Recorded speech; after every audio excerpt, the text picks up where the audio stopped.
Yesterday I asked whether or not Elon Musk had purpose, and I felt probably he didn't. But on reflection, I think life without purpose is impossible. We all find different purposes, and I was thinking there are, if you go back through time, back to Aristotle maybe, or even to Socrates. Uh, Aristotle would say that the meaningful life is a life lived trying to achieve eudaimonia, happiness or flourishing through being virtue and through being virtuous and through living rationally. Happiness depends upon ourselves. It depends on our motivation and our frame of reference, developing virtues like courage, generosity, wisdom, so that we're not too clever, but we're not too ignorant. So we have wisdom, Sophia. And I think the Aristotelian approach to eradicating the vices in our life, to trying to avoid being vicious and to try to be virtuous, this is a good life. In contrast to that, you've got the sort of Camus approach where he felt that life lacked an inherent meaning, but we can create some sort of meaning by embracing the absurd and living authentically. Maybe that's what Musk does. The struggle itself is enough to fill a man's heart. And he's talking about Sisyphus, the fellow who pushes the rock up the hill, which is a character he picked up from Dante. Finding joy in small everyday acts, actually, that is meaningful. The ephemeral is important and will outlive us.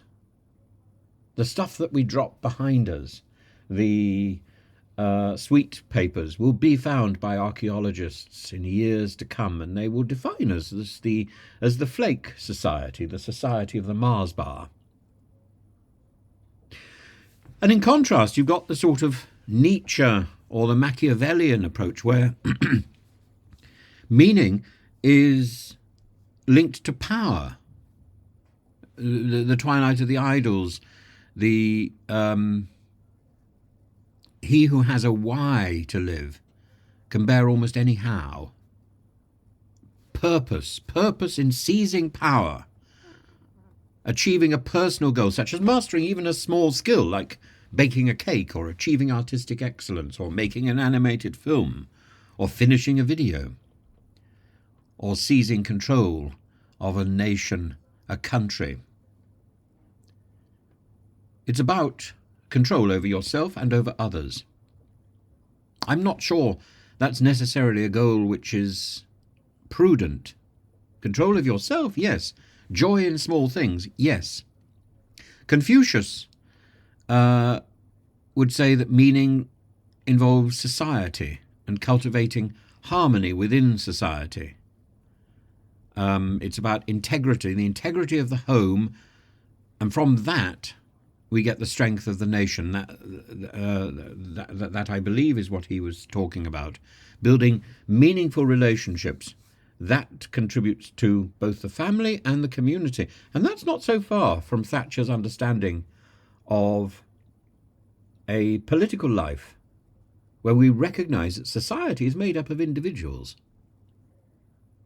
And Immanuel Kant picks up the same idea, that we have a service to the rest of humanity. We have to treat humanity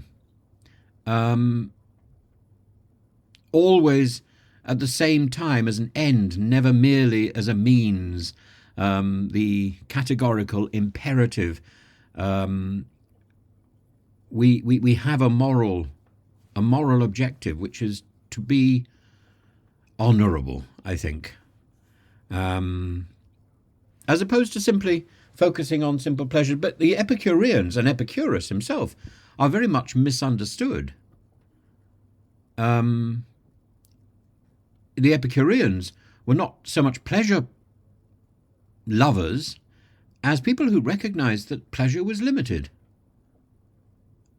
And vanity is a misguided focus, the Epicureans would never have subscribed to Nietzsche's ambition.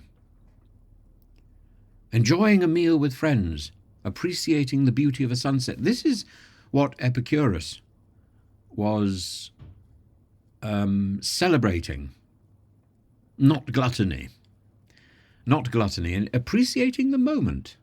Living in the moment, and living in the moment rather than constantly thinking about the future or the past. That is something we find very difficult. It's something cats do instinctively, and I think it's always good to have cats around us because they help us to anchor ourselves in the moment. Virginia Woolf talks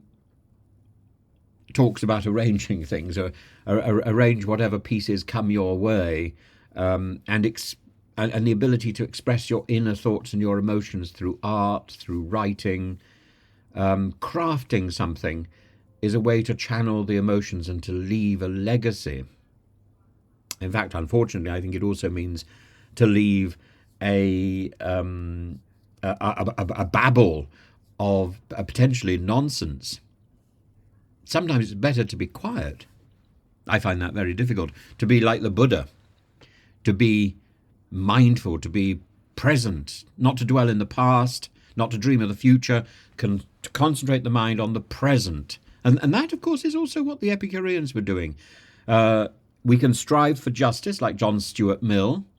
We can search for knowledge, like Socrates.